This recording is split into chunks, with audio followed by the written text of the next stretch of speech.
सर्वांग motivation channel में आपका स्वागत है। दोस्तों, हर कोई स्वर्ग में जाना चाहता है, लेकिन ईश्वर किनको स्वर्ग में भेजता है और किनको नरक में, ये कोई नहीं जानता।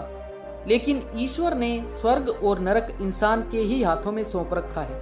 वो जैसे कर्म करेगा वैसा ही स्थान मिलेगा। इंसान ही खुद अपने स्वर्ग और नरक का निर्माण करता है। तो दोस्तों, आज की इस कहानी से आपको जीवन की बहुत ही अनमोल सीख मिलेगी, इसलिए कहानी को अंत तक अवश्य सुनना। एक बार एक बुजुर्ग औरत मर गई। यमराज लेने आए। औरत ने यमराज से पूछा, आप मुझे स्वर्ग ले जाएंगे या नरक? यमराज बोले, दोनों में से कहीं नहीं। तुमने इस जन्म में बहुत ही अच्छे कर्म किए हैं, इसलिए मैं तुम्हें सीधे प्रभु के धाम ले जा रहा हूँ। बुजुर्ग औरत खुश हो गई, बोली, धन्यवाद, पर मेरी आपसे एक विनती है। मैंने यहाँ धरती पर सबसे बहुत स्वर्ग और नरक के बारे में सुना है। मैं एक बार इन दोनों जगहों को देखना चाहती हूँ। यमराज बोले, तुम्हारे कर्म अच्छे हैं, इसलिए मैं तुम्हारी ये इच्छा पूरी करता हूँ। चलो, हम स्वर्ग और नरक के रास्ते से होते हुए प्रभु के धाम चलेंगे। दोनों चल पड़े। सबसे पहले नरक आया।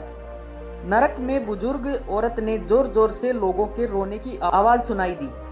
लोग दर्द पीड़ा से चीख चिल्ला रहे थे। वहां नरक में सभी लोग दुबले पतले और बीमार दिखाई दे रहे थे। औरत ने एक आदमी से पूछा, आप यहाँ सब लोगों की ऐसी हालत क्यों है? आदमी बोला, तो और कैसी हालत होगी? मरने के बाद जब से यहाँ आए हैं, हमने एक दिन भी खाना नहीं खाया। भूख से हमारी आत्माएं तड़प रही हैं। बुजुर्ग औरत की नजर एक विशाल पतीले पर पड़ी, जो कि लोगों के कद से करीब 300 फुट ऊंचा होगा। उस पतीले के ऊपर एक विशाल चम्मच लटका हुआ था। उस पतीले में से बहुत ही शानदार खुशबू आ रही थी। बुजुर्ग औरत ने उस आदमी से पूछा, इस पतीले में क्या है? आदमी मायूस होकर बोला, ये पतीला बहुत ही स्वादिष्ट खीर से हर समय भरा रहता है। बुजुर्ग औरत ने हैरानी से पूछा, इसमें खीर है, तो आप लोग पेट भर के ये खीर खाते क्यों नहीं? भूख से क्यों तड़प रहे हैं? आदमी रो रो कर बोलने लगा, कैसे खाएं? ये पतीला 300 फीट ऊंचा है। हम में से कोई भी उस पतीले तक नहीं पहुंच पाता। बुजुर्ग औरत को उन पर तरस आ गया। सोचने लगी, बेचारे खीर का पतीला होते हुए भी भूख से बेहाल हैं। शायद ईश्वर ने इन्हें ये ही दंड दिया होगा। यमराज बुजुर्ग औरत से बोले, चलो, हमें देर हो रही है। दोनों चल पड़े। कुछ दूर चलने पर स्वर्ग आया।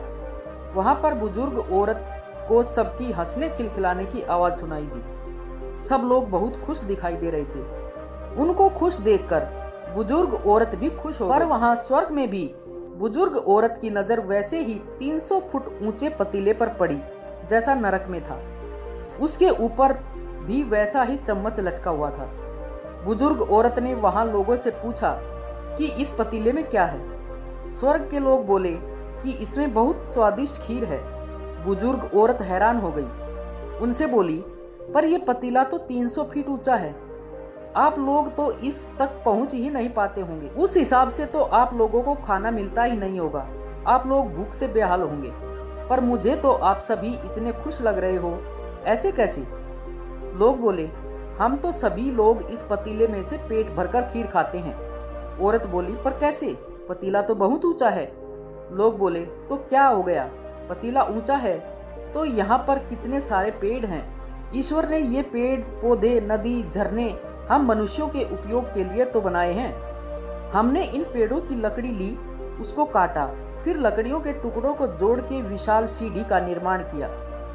उस लकड़ी की सीढ़ी के सहारे हम पतीले तक पहुंचते हैं और सब मिलकर खीर का आनंद लेते हैं। बुजुर्ग औरत यमराज की तरफ देखने लगी। यमराज मुस्कुराए और बोले, ईश्वर ने स्वर्ग और नरक मनुष्यों के हाथ में ही सौंप रखा है। चाहे तो वो अपने लिए नरक बना ले, चाहे तो अपने लिए स्वर्ग। ईश्वर ने सबको एक समान हालातों में डाला है। उसके लिए उसके सभी बच्चे एक समान हैं। वो किसी से भेदभाव नहीं करता।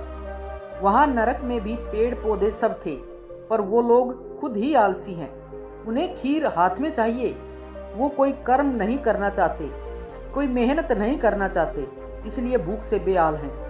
क्योंकि ये इस दुनिया का नियम है, जो कर्म करेगा मेहनत करेगा उसी को मीठा फल खाने को मिलेगा। तो दोस्तों, इस कहानी से हमें यही सीख मिलती है कि स्वर्ग और नरक आपके हाथ में है। मेहनत करें, अच्छे कर्म करें और अपने जीवन को स्वर्ग बनाएं। दोस्तों, आशा है कि आपको इस कहानी से बहुत कुछ सीखने को मिला होगा। कृपया अपने सुझाव कमेंट में जरूर बताएं और अगर कहानी अच्छी लगी हो तो कृपया वीडियो को लाइक व शेयर अवश्य करें और चैनल को सब्सक्राइब भी अवश्य कर लें, ताकि आपको ऐसी ही मोटिवेशनल व सीख देने वाली कहानियाँ सुनने को मिल सकें। धन्यवाद।